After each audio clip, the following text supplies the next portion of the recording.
Chicago, Illinois, the summer of 1994. The Chicago Bulls training facility on the west side of the city, a practice gym that the organization had been using for the years of its dynasty, a building that still had the specific smell of championship preparation, rubber flooring, recirculated air, the institutional cleanliness of a professional sports facility operating at full capacity even in the absence of its most famous occupant. Michael Jordan was not playing basketball.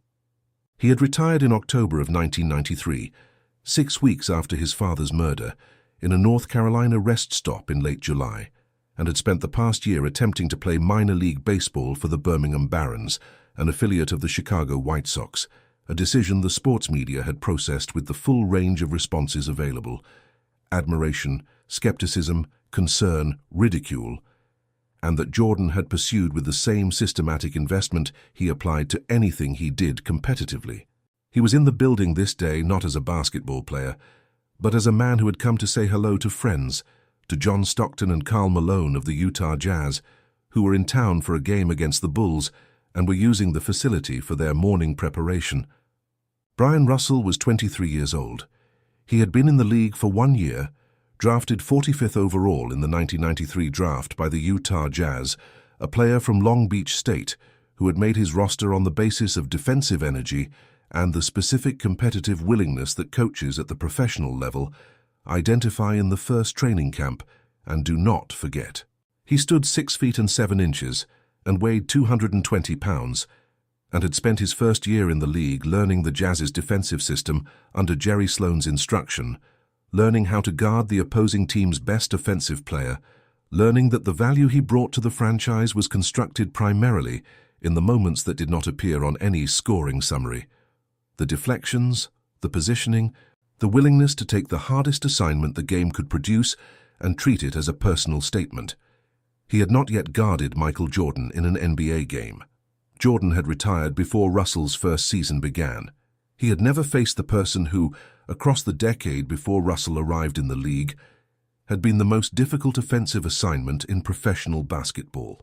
When Jordan appeared in the doorway of the training facility that morning, Russell looked at the man he had grown up watching, the man whose competitive legend had been the dominant story of the league since Russell was in high school, and did not do what most rookies would have done, which was stand aside, offer a respectful greeting, return to the business of preparation. He walked over. He introduced himself. And then, with the specific candor of a young player who has not yet calibrated the distance between the confidence appropriate to his talent and the confidence appropriate to the occasion, he told Michael Jordan that he didn't understand why he had quit. He said Jordan knew he could guard him. He said if he ever saw Jordan in a pair of shorts, he wanted his chance. Malone was standing nearby. Jordan turned to him and told him he needed to talk to this kid. Malone looked at Russell, looked at Jordan, and said with the diplomatic resignation of a veteran witnessing something he recognized as a mistake, but was not positioned to prevent, "He's just a young rookie." Jordan did not argue, he did not escalate. He filed the interaction in the place where Jordan filed all interactions of this category.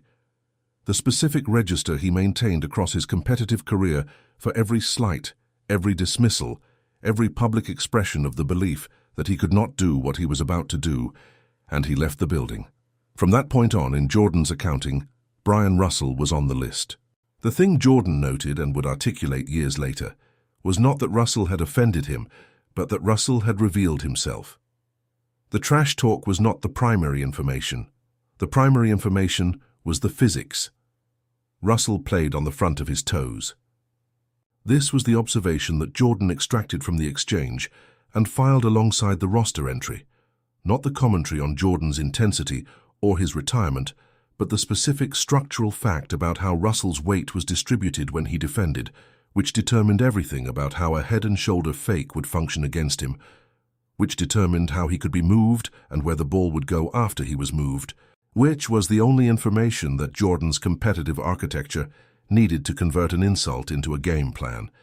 He had no immediate use for this information. He was playing baseball. He stored it the way Jordan stored all competitive information, not in a casual archive that might be accessed someday, but in the operational register, the working memory of a competitor who understood that today's observation and tomorrow's situation sometimes arrive on the same timetable and sometimes arrive 4 years apart. Jordan had been building this register since his first season in the league in 1984. Every player who had ever guarded him with a particular technique, every defender who had revealed a specific weight distribution or recovery pattern or commitment tendency, had been catalogued against the possibility that the situation might return, requiring exactly that information. Russell had walked over in 1994 and provided the filing himself. Jordan returned to the Bulls on March 18, 1995, wearing number 45. He returned to the playoffs. The Bulls met Orlando, lost in the second round. He came back for a full season in 1995 to 1996. The number changed back to 23. The Bulls going 72-10 and winning the championship. And then in 1997, the Utah Jazz arrived in the NBA Finals for the first time in franchise history, and in the opening game of the series, Bryon Russell was assigned to guard Michael Jordan. The assignment had not been given casually. Jerry Sloan's defensive system in Salt Lake City was one of the most systematically constructed in the league, built on principles that Sloan had been installing in the organization since he became the head coach in 1988. The rule that help came from the weak side at a specific depth, the rule that post defenders fronted Malone's opponents rather than playing behind, the rule that the team's best perimeter defenders were placed on the opponent's best perimeter scorers without exception and without rotation. Russell had earned his place in that system through 3 years of doing the unsexy work that Sloan's defensive philosophy required. Staying home on shooters, taking charges, contesting every shot without fouling, absorbing contact from players 20 pounds heavier without backing down. John Stockton, who had been in the system longer than anyone else, said later that Russell had made the team in the first place through incredible defensive effort, and that guarding the most difficult assignments was something he had earned rather than been assigned by default. "It doesn't get any tougher," Stockton said, "than Michael." Russell was 26 years old when the 1997 finals began. He had spent 3 seasons in the league, developing a defensive profile that made him the Jazz's most reliable perimeter stopper, the player who accepted the assignment when the opponent's best offensive player was a wing, who understood that his value to the franchise was constructed in the gap between what the opponent was supposed to do and what he actually got to do with the ball. He averaged 12 points that season, which was not what he was paid for. He was paid to make other players score 12 points. That was the transaction, and he had honored it with enough consistency that Jerry Sloan trusted him on the most important defensive assignment available in the sport that spring. The trust was informed. It was not misplaced. What it encountered was not a vulnerability in Russell's game. It encountered something that Russell's game had not previously been asked to solve. Jordan was at center court for the opening tip. Russell was beside him. Jordan looked at him and said, directly and without preamble, words to the effect of, "Do you remember what you said to me in 1994? He was precise about the content of the recall, the specific claim Russell had made about his ability to guard Jordan, the specific challenge about seeing him in a pair of shorts. He said, "You're about to get your chance." Game 1 of the 1997 NBA Finals went to the final seconds. The Bulls and Jazz were tied at 82 with the clock draining toward the game's conclusion. Jordan had the ball. Russell was the defender. The Jazz made a defensive decision and did not double Jordan, a choice that Phil Jackson's system was designed to punish in exactly the sequence that followed. Jordan drove from the left wing, found his angle, and released a jumper with the clock at its final seconds. The ball went through. Bulls 84, Jazz 82, with no time remaining. The first game winner over Bryon Russell. Jordan won championship number 5 in 1997. The 1997 to 1998 season arrived with the specific atmospheric pressure of endings. Phil Jackson had announced it was his final year on the bench. The roster had been described publicly and privately as the last version of this particular team. The season had been named The Last Dance by Jackson in training camp with a message on a chalkboard. Jordan was 34 years old. Scottie Pippen had a chronic back injury that worsened through the playoffs, and that, by the time the Bulls reached the finals against Utah for the second consecutive year, was actively limiting what Pippen could do in 40-minute stretches. On Game 6's very first play, Pippen aggravated the injury on a dunk, and his presence in the fourth quarter was thereafter a question of how much pain he could sustain in service of what he understood to be the last championship campaign of his career. Dennis Rodman was Rodman, which was itself an administrative variable that no scouting report could entirely prepare for.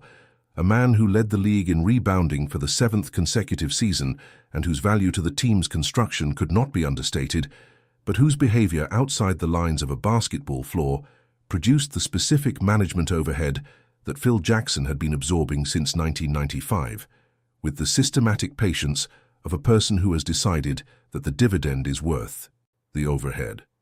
The Jazz were 62-20, the same record as the Bulls, the best in the Western Conference, and they arrived at the 1998 NBA Finals as a franchise that had spent 2 seasons in this environment, that understood the specific rhythm of playing the Bulls in June, and that had come within Steve Kerr's jumper in 1997 of extending the previous series to a 7th game.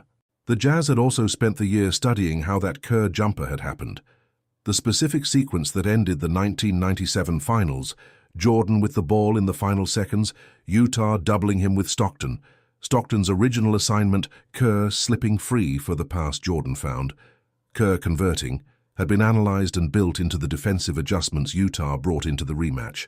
The 1998 version of the Jazz Bulls Finals was in part a conversation between 2 coaching staffs about what had been learned in 1997, each side having spent a year processing the previous June's mistakes and designing responses to them. Phil Jackson's response was to design a system that used the Jazz's own learned adjustment, their reluctance to double Jordan, informed by the Kerr jumper, as the space through which Jordan would deliver the final shot. Jordan understood the geometry. He had spent 2 seasons against this team, learning where Russell's weight went, learning where the help defense came from, learning which defensive reads Utah had been trained to make and which they hadn't. The 1998 version of his game plan against Utah was constructed from 2 years of data that the previous series had provided. The Delta Center on June 14, 1998, was a building whose crowd had been constructing an emotional architecture since tip-off. Utah had gone into the fourth quarter with a lead. Malone had been delivering, the mailman doing what the mailman did, the low-post production that Jerry Sloan's system had been built around for 13 years. Jordan was carrying the Bulls in a way that reflected the season's reality. Pippen at less than full capacity, the rest of the roster aging into a championship campaign that everyone understood was closing. He had scored 45 points in the game. 16 of them had come in the fourth quarter alone. The game had been physical and grinding in the way that Jazz Bulls Finals games were always physical and grinding. 2 franchises that had spent 3 seasons learning exactly how to contest each other, whose players knew each other's tendencies at the level of intimacy that familiarity and competition over time produce. The score stood 86-83 Utah, with 41.9 seconds on the clock, when John Stockton hit a 3-pointer from the right wing that extended Utah's lead to 3 and sent the Delta Center into the specific sound of an arena that believes a championship is within its reach and is providing the only form of assistance available to it, which is noise. The moment belonged to the Jazz. Their fans understood this. Their players understood this. The coaching staff understood this. Malone and Stockton had spent 13 seasons building toward a moment that had arrived and was operating correctly, producing the outcome their preparation had been designed to produce.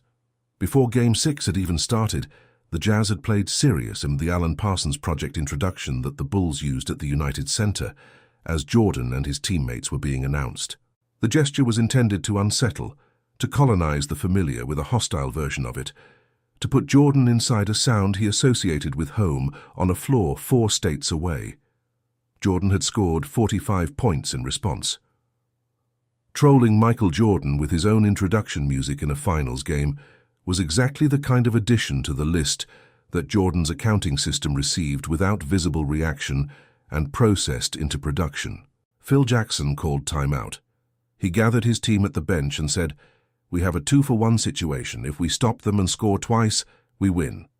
His voice was calm in the way that it was always calm, the Zen master's register not varying significantly between the moments of high pressure and the moments of low pressure, a consistency that had been part of what made the Bulls' late-game operations function with the quality they had demonstrated across 8 seasons together. Jordan said later that his thought process in the timeout was clear. They were going to win the game. It did not matter that they were trailing by 3. He had said this in various forms over various timeouts in various critical moments across his career, and it was not a statement his teammates received as motivational rhetoric because his teammates had watched him produce the outcome. The statement predicted often enough that the statement had the quality of operational information rather than enthusiasm. They came out of the timeout. Jordan took the inbounds pass from Pippen and went directly to the basket, beating Russell on the right side, absorbing the contact from Antoine Carr at the rim and converting the layup with 35.9 seconds remaining. Utah 86, Chicago 85. One possession changed the margin from 3-1. The Jazz brought the ball up. The possession went to Malone on the left low block, where he had spent the series and the 2 previous seasons delivering in the context of critical possessions. He caught the pass. Dennis Rodman was on him. Jeff Hornacek, nominally setting a pick to clear space, had not fully cleared his position and was still in the vicinity of the lane. Jordan read the geometry. He came from behind Malone, from the blind spot, from the angle that Malone, whose focus was on the basket and on Rodman, had not registered as a threat, and stripped the ball out of his hands with the quiet efficiency of a man executing a read he had completed before Malone had taken his stance. Karl Malone later said he never saw him coming. The steal was not a gamble. It was a calculation, executed from a read developed across 4 games of watching, where Malone positioned his pivot foot and where his eyes went when the pass arrived, and the calculation had been confirmed by Hornacek's failure to clear, which created the specific geometric vulnerability that Jordan converted. He secured the ball.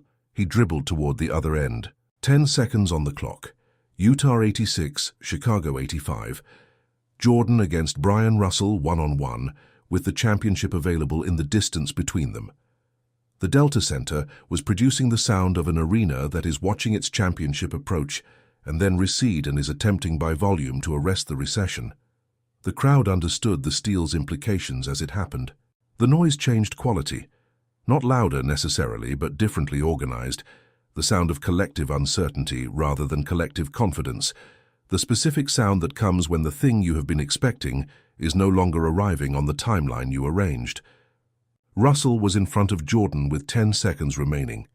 He was 6 feet and 7 inches and 220 pounds and had been one of the Jazz's most effective defenders in the series. The player John Stockton had praised for earning his defensive assignments through relentless effort, the defender who had been placed on Jordan not as a concession but as the best available response to the most difficult individual assignment in professional basketball. He knew what Jordan's tendencies were. He knew the shot Jordan wanted. The top of the key area, the pull-up from 20 feet, the spot Jordan had used throughout his career as the position from which his mid-range game was most functional. He knew Jordan played on the front of his toes. What he did not know, or what he knew and could not prevent, was that Jordan's head and shoulder move had been designed 4 years earlier in a training facility for exactly this application. Jordan drove right with 8 seconds on the clock. Russell committed. He had to commit. A defender who does not commit to the drive allows the layup, and a layup gives Chicago the lead. And a Chicago lead with 5 seconds remaining is the championship. And Russell understood the mathematics. So he committed to the right side.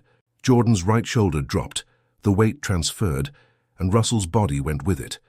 The front of the toes defensive stance doing exactly what Jordan had identified in 1994 that it would do, moving his weight to the right side before his momentum could be arrested and redirected.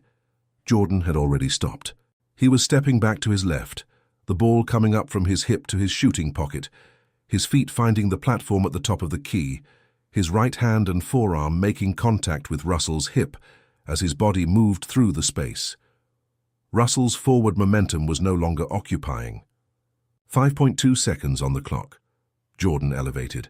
Russell was still recovering, his body's physics resolving the false commitment he had been led into making, the stumble visible to every camera in the building and to the 19,000 people in the Delta Center, and to the estimated 72 million people watching on television in the United States, the highest television rating in NBA Finals history up to that point. The largest American audience ever assembled to watch a basketball game. All of them watching Bryon Russell's feet try to find the floor as Michael Jordan rose above him. The ball left Jordan's hand. His follow-through held, the wrist bent, the fingers spread, the elbow extended, as the ball climbed and came down and went through the net. Bulls 87, Jazz 86, 5.2 seconds remaining. The Delta Center went through its transition from certainty to something that had no available name in the vocabulary of a crowd that had come prepared only for the first outcome. Stockton missed a three-pointer at the buzzer. The sixth championship belonged to Chicago. Jordan stood at mid-court after the buzzer with his arm raised, and then collapsed toward his teammates. The photographs from the next few minutes have the quality of documentation rather than performance. Jordan on the floor of the United Center in Chicago a year earlier, holding a basketball and weeping. Jordan in the arms of Pippen after the flu game in Salt Lake City. Jordan now at the center of a celebration on an enemy floor. His arms around teammates who had spent 8 months with him on what everyone had understood to be the last version of this. This was the ending. He had chosen to end it in Utah against the team that had tried twice to take the championship from him, over the defender who had told him in 1994 that he could guard him, with a shot from the exact position that the defender's weight distribution had made available in a training facility conversation 4 years earlier. Bryon Russell had spoken the truth in 1994, in the specific limited sense that the truth was available to him at the time. He was 6 feet and 7 inches. Jordan was 6 feet and 6 inches. He was younger. He was in the league. He had the physical qualifications to guard anyone, and had the defensive commitment to attempt guarding anyone, and had been named to the assignment by a staff that considered him the best available option. He had said in a training facility in Chicago, with Karl Malone and John Stockton as witnesses, that he could guard Michael Jordan, and what he had said had not been wrong. He had guarded him in the 1997 Finals and across 5 games of the 1998 Finals, with the tenacity and preparation that the assignment required. John Stockton said Russell earned his right to take on the toughest assignments through incredible effort, and this was accurate. A lesser defensive player would not have been placed on Jordan in back-to-back finals. He had been beaten by game winners in both series. The loss in Game 6 of 1998 was not a failure of preparation or commitment or effort.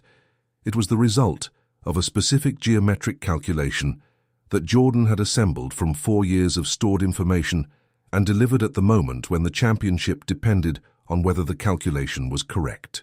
Russell said afterward that he knew where Jordan wanted to go. He said he was 6'7" and Jordan was 6'6", that Jordan was 215 pounds and he was 220, and that he had told himself Jordan was not going to beat him. He said Jordan did something the world had not seen. He was describing the move accurately. What he was not describing, because from inside the moment the information was not available, was that the move had been built specifically for him.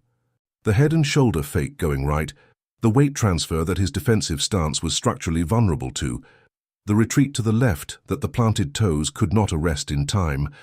This was not a general-purpose move deployed against a generic defender. It was a specific solution to a specific problem that Jordan had identified in a casual conversation 4 years before the problem arrived. Whether the right forearm on Russell's hip constituted a push-off has been debated in Salt Lake City ever since. The Utah Jazz named their arena Wi-Fi network Jordan Pushed Off, which is a monument disguised as a grievance, because to require every visitor to type the story of your loss in order to access the building's internet is to guarantee the story is the first thing anyone does when they arrive. Jordan said the energy was going that way already. His energy was going that way. The referees did not call a foul. The ball went through the net. Jordan mentioned Russell by name in his Hall of Fame speech in 2009. The speech was notable for many reasons, for its length, for its competitive intensity, for the number of people Jordan used it to settle accounts with, for the way it confirmed that the accounting system had been active and maintained across every year of his career and had not been retired along with the jersey. He recalled the 1994 meeting in specific detail, quoted Russell's trash talk from memory, described telling Malone he needed to talk to this kid, described Malone's dismissal of the incident as the act of a young rookie. He addressed Stockton in the audience directly, recalling the scene with the precision of someone whose memory for competitive occasions is not a memory but a working file. He said that from that day forward, Russell had been on his list. He said he had told Russell at Center Court in 1997 that he was about to get his chance.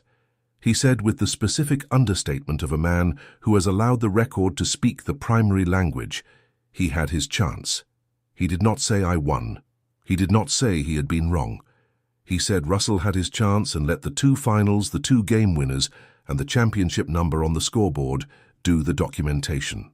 The speech drew laughs at the Jordan table, confusion from people who had expected a conventional retirement ceremony, and recognition from anyone who had followed the Jordan story long enough to understand that competitive accounts were not closed by the retirement announcement, but remained active until the accounting was complete.